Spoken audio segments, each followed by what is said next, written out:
Traduction en français. Quand Muhammad Ali est décédé en 2016, il a laissé derrière lui une fortune de 80 millions de dollars, 9 enfants et des gens se battant pour sa succession. Alors, qui a réellement hérité de son argent? Qui a fini par avoir le contrôle? Et que s'est-il vraiment passé avec l'une des plus grandes fortunes de la boxe? Décomposons ce qui s'est vraiment passé. Muhammad Ali est décédé d'un choc septique le 4 juin 2016 à l'âge de 74 ans à Scottsdale, en Arizona. En quelques jours, le monde avait traité son chagrin. Les hommages ont afflué. Les discours ont été prononcés. Son mémorial a été regardé par environ 1 milliard de téléspectateurs dans le monde. Et puis, presque immédiatement après, la question qui suit chaque mort célèbre a commencé à circuler. Qu'a-t-il laissé derrière lui et qui l'obtient? Ali a remporté 3 titres de champion poids lourd au cours de sa carrière et était un médaillé d'or olympique, accumulant des gains d'environ 60 millions de dollars au fil des ans. Au moment de sa mort en 2016, sa valeur nette estimée était de 80 millions de dollars, selon Forbes. C'est le chiffre qui a fait la une des journaux, 80 millions de dollars. Et chaque personne liée à Muhammad Ali, ses épouses, ses enfants, son frère, ses partenaires commerciaux, regardait pour voir comment ce chiffre serait divisé. Selon les rapports de son testament, chacun de ses 9 enfants reconnus aurait hérité de 6 millions de dollars de sa succession après sa mort. Son épouse, Lonnie, aurait reçu le double du montant des enfants, 12 millions de dollars. Mais ces chiffres ne racontent qu'une partie de l'histoire, car ce qui était vraiment en jeu n'était pas seulement l'argent liquide dans un compte bancaire. C'était la valeur continue d'un nom, une marque qui valait déjà bien plus vivante que n'importe quel chiffre en dollars que vous pourriez mettre sur du papier. Et la personne se tenant au centre de tout cela, celle tenant les clés de chaque décision concernant ce que le nom Ali ferait ensuite, c'était Lonnie Ali.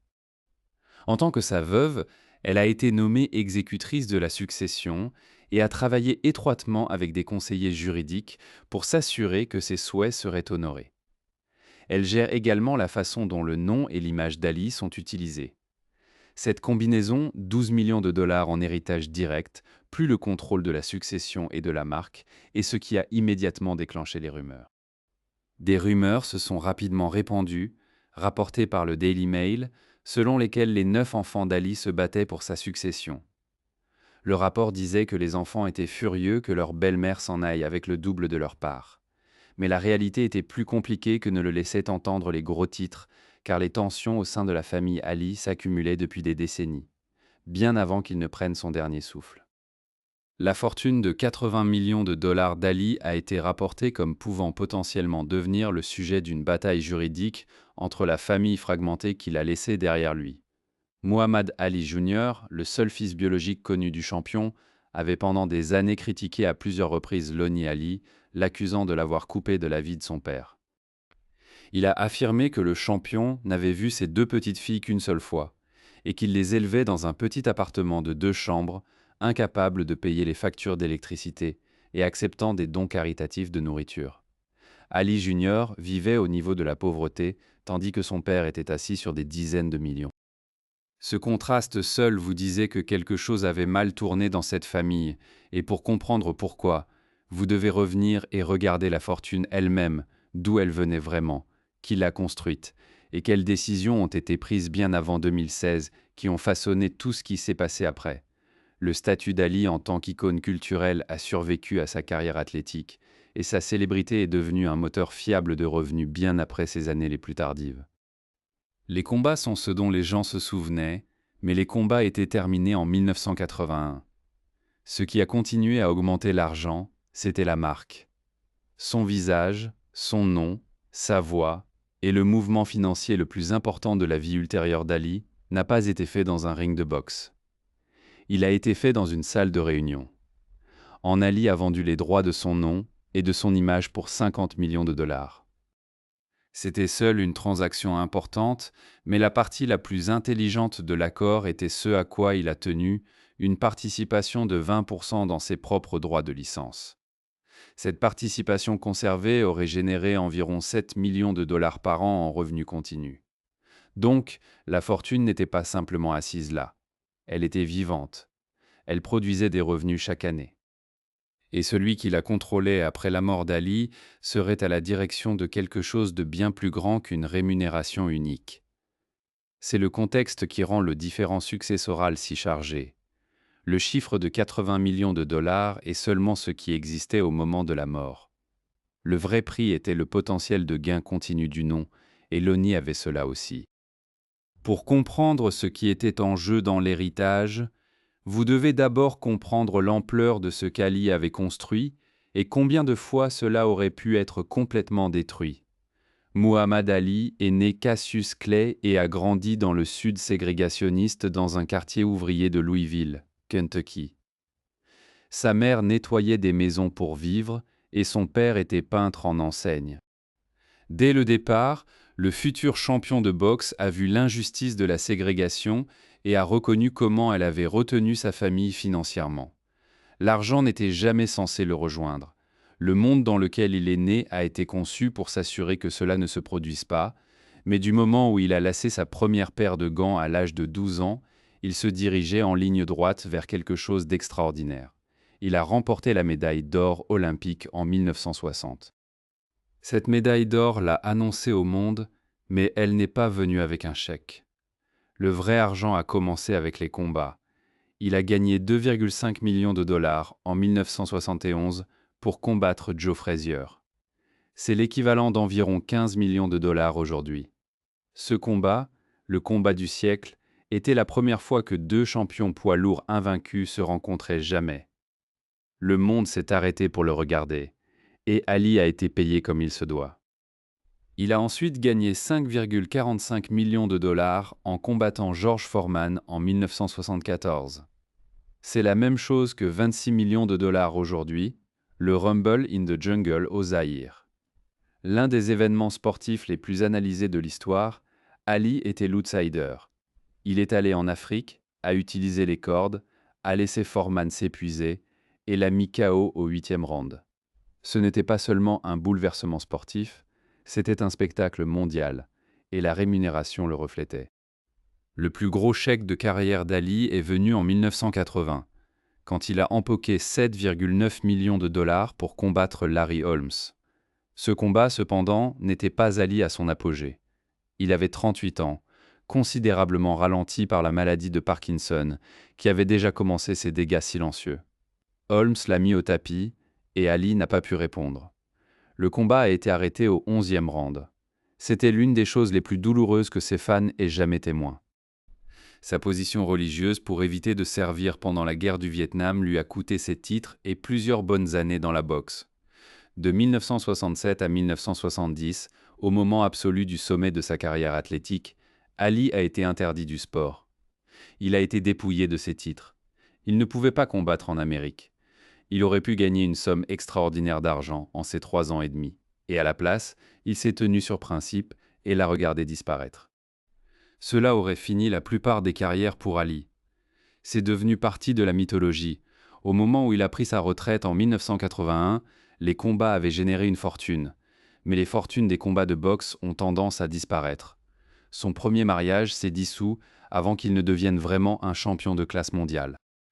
Le second s'est terminé par une division de 2 millions de dollars selon les règles de répartition équitable de Chicago, ce qui signifie qu'Ali valait peut-être seulement 4 millions de dollars à l'époque.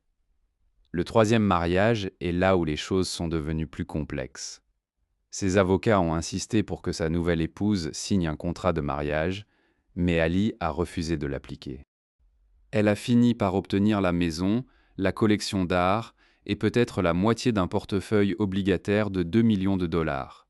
Donc, l'homme qui a gagné des dizaines de millions dans le ring valait, selon certaines estimations, seulement une fraction de cela au moment où il a arrêté de combattre. Ce qui a reconstruit la fortune et l'a finalement augmenté à 80 était la marque, la licence, la valeur commerciale du nom.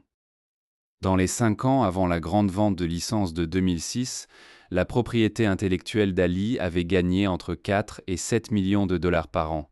C'était avant l'accord, avant que quelqu'un n'ait vraiment mis la machine à pleine puissance. Le nom générait des millions annuels presque de lui-même, sans effort commercial sérieux. La légende de la boxe Muhammad Ali a vendu 80% des droits de marketing de son nom et de sa ressemblance à la société de divertissement basée à New York CKX Inc. pour 50 millions de dollars. CKX à l'époque contrôlait également 85% des droits de marketing d'Elvis Presley, les droits au spectacle télévisé à succès American Idol et à la star du soccer britannique David Beckham. C'était une entreprise qui savait ce qu'elle faisait avec les marques iconiques et elle a payé 50 millions de dollars pour le droit de commercialiser Muhammad Ali. La fiducie familiale Ali a reçu un paiement en espèces de 50 millions de dollars. C'est le détail structurel clé, pas Ali personnellement, mais la fiducie familiale Ali. Ali a conservé 20% de l'activité, qui était hébergée sous une entreprise appelée GOAT, plus grand de tous les temps. Donc, même après avoir vendu la majorité des droits, il avait toujours une participation qui continuait à générer des revenus année après année. Lonnie, décrite comme une femme d'affaires pragmatique qui a construit une stratégie de marque post-carrière qu'elle a appelée Corporate Ali, est largement considérée comme la personne la plus responsable de la construction, de la préservation et de la sauvegarde de l'héritage d'Ali. Elle a organisé ses finances autrefois précaires tout en lui donnant la meilleure vie possible pendant une progression lente de sa maladie débilitante. Ce détail est crucial.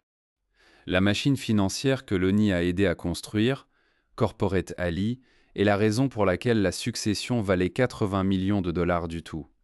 Sans sa gestion commerciale, il est entièrement possible que le chiffre ressemble très différent quand il est mort. C'est ce contexte qui rend le différend successoral si chargé d'émotions des deux côtés. Ses enfants issus de mariages précédents se sentaient exclus d'une fortune qu'ils croyaient être leur droit de naissance, et Lonnie sentait qu'elle avait gagné chaque dollar qu'elle recevait, pas seulement en tant qu'épouse, mais en tant qu'architecte de la succession pour laquelle ils se battaient maintenant tous. L'argent n'existait pas dans le vide. Il a atterri à l'intérieur de l'une des structures familiales les plus enchevêtrées de l'histoire du sport américain. Et pour comprendre qui a obtenu quoi et qui s'est senti trompé, vous devez comprendre qui ces personnes étaient réellement les unes pour les autres. Muhammad Ali avait 8 enfants biologiques, Anna, Mia, Khalila, Laila, Muhammad Ali Jr., Jamila, Racheda et Mariam. Lui et Lonnie ont plus tard adopté un fils, Assad, quand il avait à peine 5 mois. 9 enfants au total nés de 5 femmes différentes de 4 mariages différents, dispersés dans différentes villes, différentes éducations, différents niveaux de proximité avec leur père. Ali s'est d'abord marié avec la serveuse de cocktail Sonji Roy en août 1964 et ils ont divorcé en janvier 1966. Pas d'enfant de ce mariage. La relation avait à peine duré 18 mois. Ce qu'il vous a dit sur Ali, c'est que sa vie personnelle se déroulait aussi vite qu'il le faisait dans le ring, avec une énorme force et parfois avec des conséquences qu'il n'avait pas pleinement comptabilisées. Il a épousé Belinda Boyd en août 1967 et ils ont eu 4 enfants ensemble, Mariam, Racheda, Jamila et Muhammad Ali Jr., 4 des 9. Et Mariam, l'aînée, allait plus tard devenir l'une des voix publiques les plus défendant l'unité familiale après la mort de son père.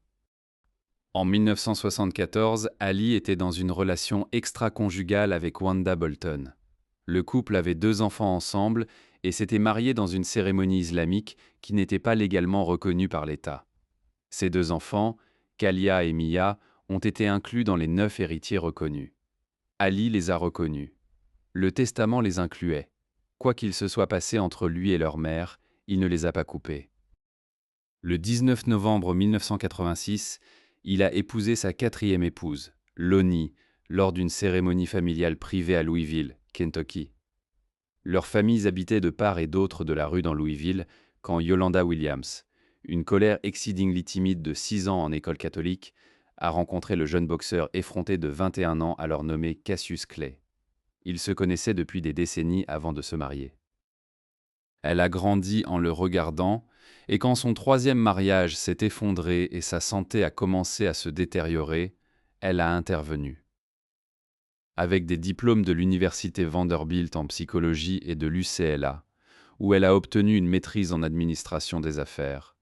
Loni a apporté des titres de compétences académiques et financiers sérieux au mariage. Ce n'était pas simplement une quatrième épouse qui s'est présentée tard. C'était quelqu'un qui avait tourné autour de l'orbite d'Ali la plupart de sa vie, et quand elle l'a finalement épousé, elle n'a pas seulement pris le titre, elle a pris les responsabilités qui en découlaient. Contrairement aux autres frères et sœurs Ali, Assaed, le fils adoptif, a pu passer toute son enfance avec son père, Muhammad Ali. Ali, qui s'était longtemps retiré de la boxe, avait la quarantaine au moment où Assaed est arrivé. Cette proximité, la présence quotidienne que les autres enfants n'avaient pas, était l'une des griefs qui ont émergé après la mort. Selon Loni ne laisserait pas les enfants d'Ali voir leur père. Je ne peux parler que pour moi, a déclaré Muhammad Ali Jr. avant la mort de son père, mais nous ne voyons pas mon père autant que nous l'aimerions. Nous l'aimons et nous pouvons en prendre soin comme il devrait être soigné Muhammad Jr. A dit au New York Post que son père était négligent au point d'abus, l'ignorant, s'en allant sans lui et le laissant à ses grands-parents pour l'élever. Ce grief était bien antérieur à Loni, mais Loni est devenu le point focal de la frustration. Ali Junior a dit au Post « Il a glissé hors de ma vie au moment où il s'est marié à Loni. Les voyages pour me voir se sont arrêtés immédiatement. » Khalila Ali, la deuxième épouse d'Ali et mère de 4 de ses enfants, a dit de Loni « Elle était égoïste non seulement avec l'argent, mais aussi avec Ali.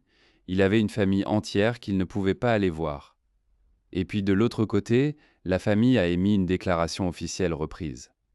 La famille Ali a déclaré « Les enfants de Muhammad ont toujours visité leur père. » La famille Ali sent que Muhammad Jr. est manipulé pour faire de fausses déclarations aux médias, peut-être pour un gain monétaire. Donc, vous aviez une famille qui, selon qui vous demandiez, était soit complètement unie, soit complètement en guerre. La vérité était probablement quelque part entre les deux, une famille recomposée portant des décennies de sentiments compliqués, et une mort qui a forcé tout cela à l'extérieur à la fois. Le seul frère d'Ali, son frère Rahman, aurait été laissé de côté dans le testament, et il a été rapporté que c'était dû au fait que Rahman avait une rupture avec Loni. Ali Jr. a dit au Mirror que Rahman est vraiment blessé, parce que Loni ne l'a pas invité à la partie familiale des funérailles. Non seulement coupé de l'argent, mais coupé de l'adieu. Une fois que le choc initial de la mort d'Ali s'est calmé, ce qui restait était une question de non seulement qui a été payé, mais qui a pu contrôler l'entreprise continue d'être Muhammad Ali. Et cette réponse était Loni.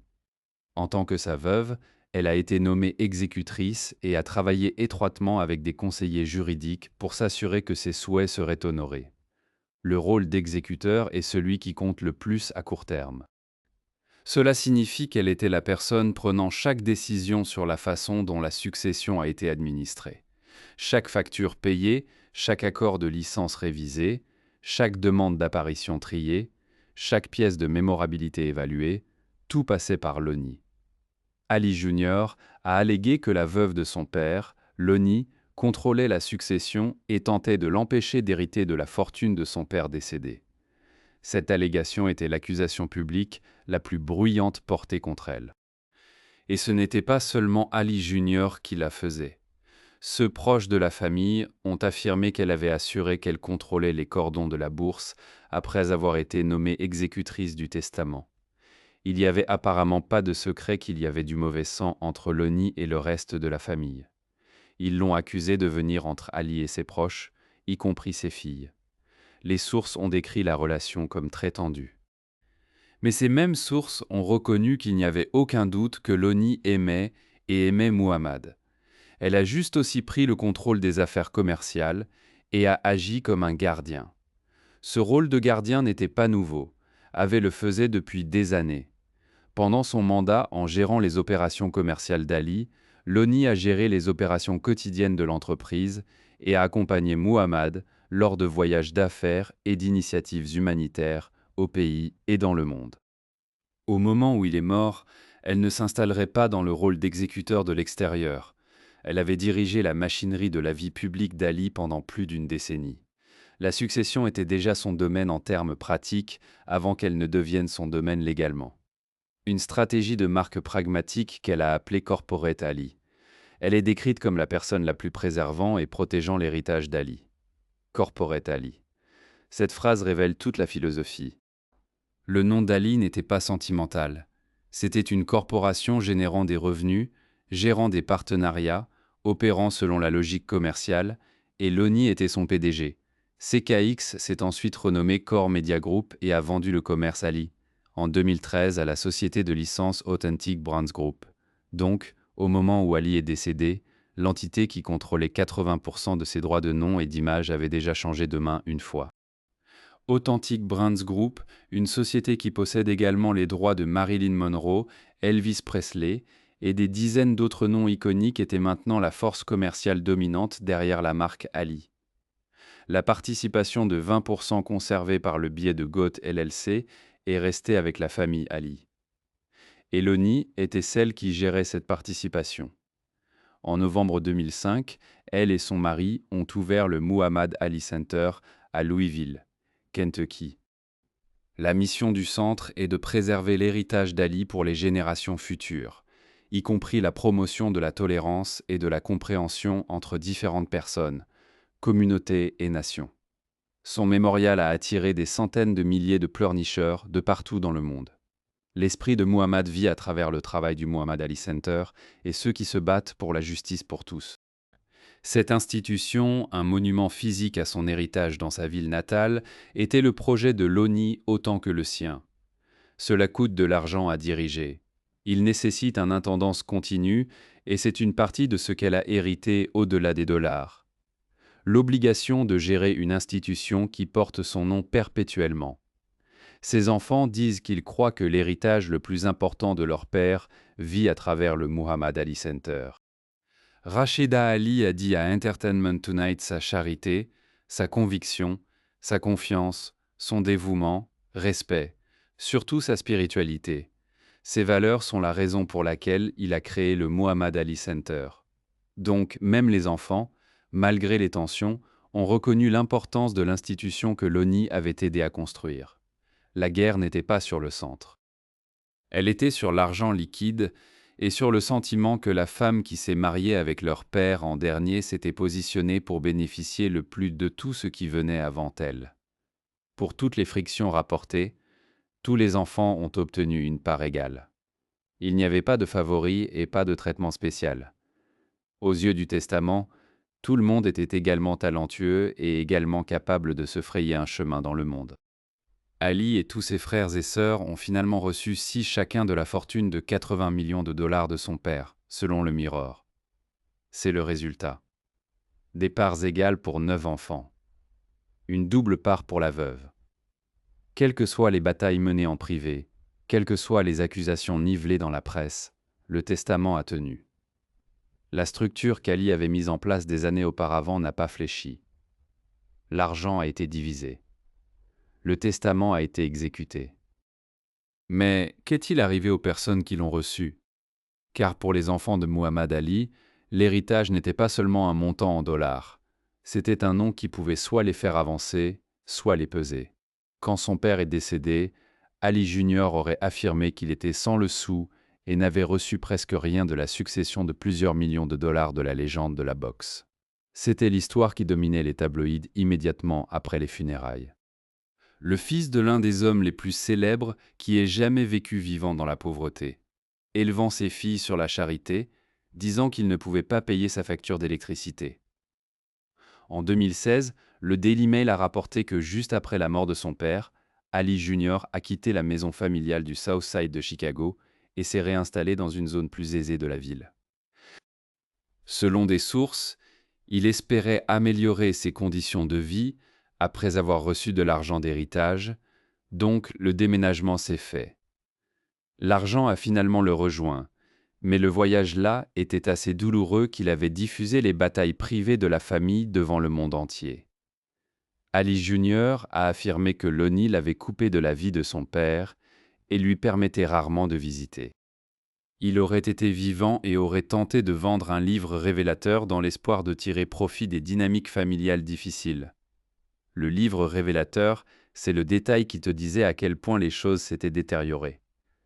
Le fils de Muhammad Ali, un homme dont le père avait prêché l'unité, l'amour et la dignité jusqu'à la fin, réduit à faire des achats d'un livre sur les traumatismes familiaux auprès des éditeurs pour un salaire. Une source a dit au Sun, c'est une situation folle. Il veut juste la même chose que tous ses autres frères et sœurs. Mais la vérité était qu'Ali Jr. avait une relation différente avec l'héritage de son père que ses frères et sœurs. Il portait le nom le plus directement, littéralement, Muhammad Ali Jr. Et ce nom, qui aurait dû être un ouvre-porte, était devenu un fardeau. Partout où il allait, les gens s'attendaient à ce que le fils du plus grand soit grand. Il a essayé la boxe brièvement. Cela n'a pas fonctionné. Le poids de la comparaison était tout simplement trop énorme. Et puis de l'autre côté, il y avait Layla. Layla, Ali reste une figure influente dans la gestion de la succession de son père. Là où son frère a eu du mal, Layla a construit. Elle a marché dans le ring elle-même, une décision qui a initialement contrarié son père, qui ne voulait pas que sa fille prenne des coups pour gagner sa vie. Mais elle est devenue une championne mondiale, invaincue. 24 victoires, 21 par KO.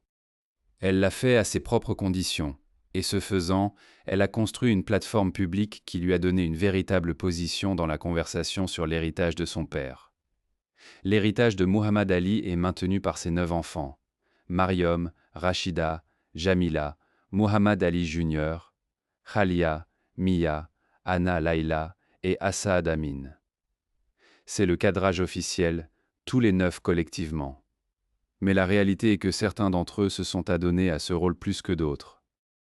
Mariam travaille maintenant comme conférencière publique. Elle fait crédit à son père décédé pour façonner son caractère, en disant au Los Angeles Times « Je suis la femme que je suis aujourd'hui à cause de lui. J'ai vraiment écouté ses leçons. Comment être une femme respectueuse? Comment ne pas laisser les hommes puiser votre estime?